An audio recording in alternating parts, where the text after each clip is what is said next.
Hello, algebra students. Welcome to Chapter 6, Section 2. Please fill out your note template.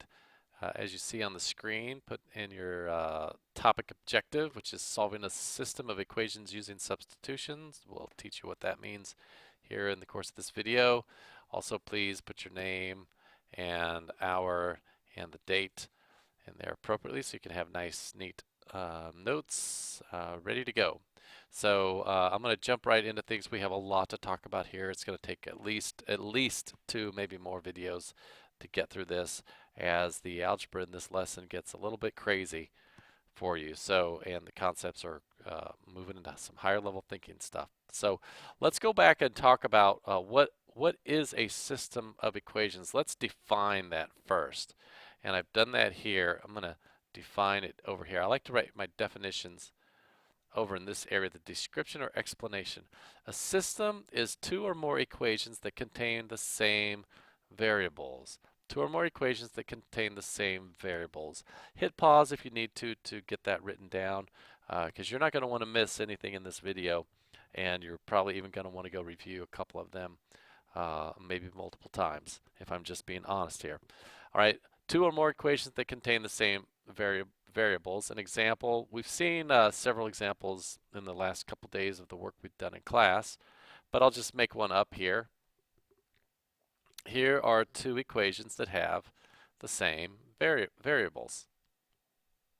So that would be a system of equations. It can be more than two equations. You could have another equation here with y and x, and it could be a system of three equations. So what we're trying to do is find solutions.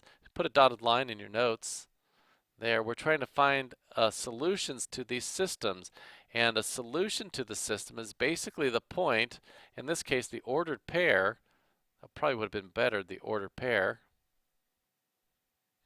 that is true for all the systems. So when I have solved this, I have found the one point, or maybe multiple points, or maybe infinite points, or maybe no points. We will see all of those events eventually.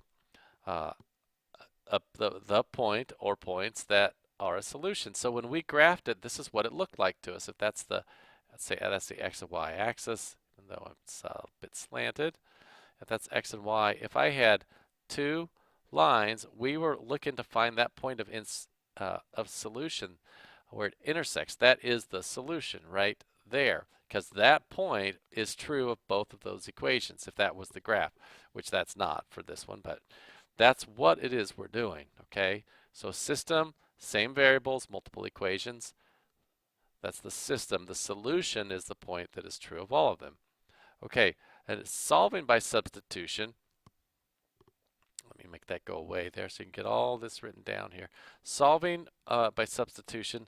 Basically, what you're going to be doing here is I'm going to teach you an algebraic method to find exact solutions to these systems. Because here's the problem. When we were graphing, it works really nice if the solution is a nice set of integers where we could really see what it is. All right, but we can't find fractional solutions when we graph, or decimal values. If, let's say, the solution was like 2/13 for x, like that order pair 2/13 comma negative 11/17. Well, we would just be guessing if we graphed it.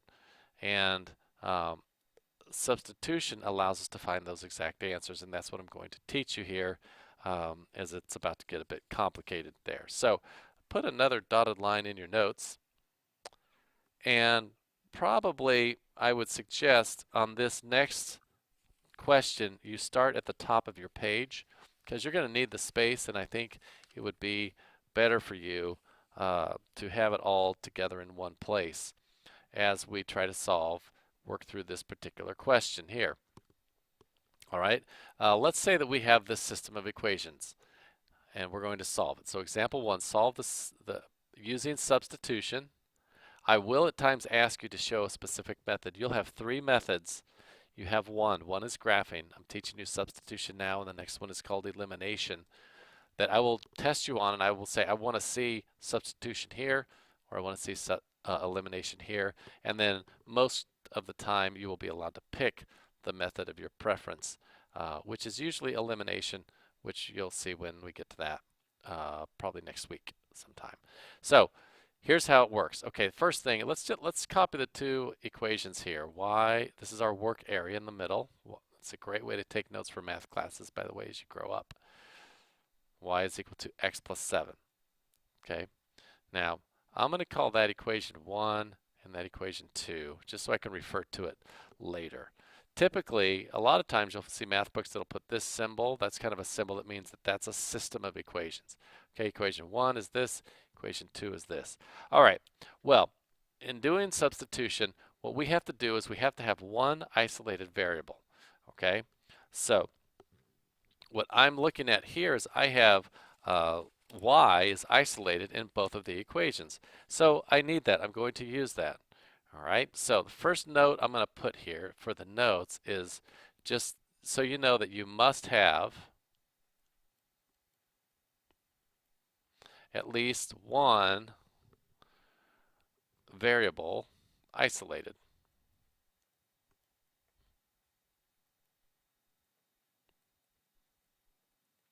Okay, now I have two variables isolated, so I could pick either one of them. All right, now what you have to do is you have to substitute, hence the word substitute, the isolated variable into the other equation. Maybe isolated value would be a better way to say that. Into the other. Okay, so get that down. Hit pause if you need to get it all down, because you're not going to want to miss any of the work that I'm doing here. Okay, trust me on that, please. All right, so here's what I'm trying to tell you. I'll show you in red here. All right, I'll underline this in red so you can see that I'm going to take, see how it says y equals negative 4x plus 8, y equals x plus 7. Well, if I'm looking for the values of x and y that are in both, that means I want this y and this y are the same. Okay, so if y is equal to x plus 7, I can say, hey, if y is x plus 7, I could take that value for y and I can replace it or substitute that y with x plus 7. Okay, because y is equal to negative 4x plus 8, so x plus 7 must also equal negative 4x plus 8. So that's what I'm going to do. I'm going to substitute now that there, and it's going to end up looking like this. All right, x plus 7 is equal to negative 4x plus 8. Now the only reason I can do that is because this y is isolated. They've told me here that y is x plus 7. And I could have taken negative 4x plus 8 and put it in there, because really you would have the same thing, wouldn't you, if you just flipped it around? Okay, so once you've done that, the third thing you have to do is solve for the variable. Okay, and I'm talking about this variable here. So since I just have x's here, I have to solve for that variable. So you have to get all the x's onto one side. So I'm going to add 4x to both sides because you have to isolate the variable. This is first semester pre-algebra that's got to be second nature by now. If you don't know how to do this, you're going to have to go back and review if you don't understand what's happening here, because that's just an integrated part of this semester. All right, 5x plus 7 is 8. Now I'm going to subtract 7 or add negative 7 to both sides. You have 5x is equal to 1. I'm just solving for the variable here. Now I'm going to solve that, divide by 5. All right, do not change it to a decimal, please. Just keep it 1/5 for me. X is 1/5. Okay, so if x is 1/5, I didn't mean to do that, excuse me. If x is 1/5, what I've just found is I found the value of x that is true of both of those equations. But now, you have to find y. See, what you're finding is you're finding the ordered pair. And you just found the x value. X is equal to 1/5, but you must find y by substituting. Run out of room there. Substituting this value back into either equation.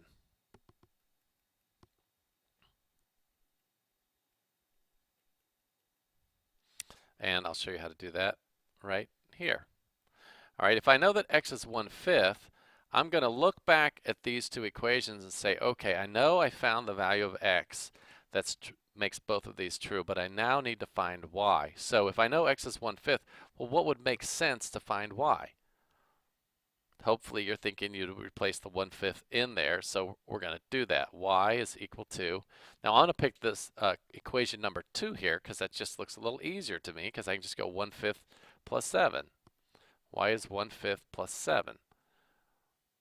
And when I do that, I get y is equal to 7 and 1/5. And that happens to be the solution.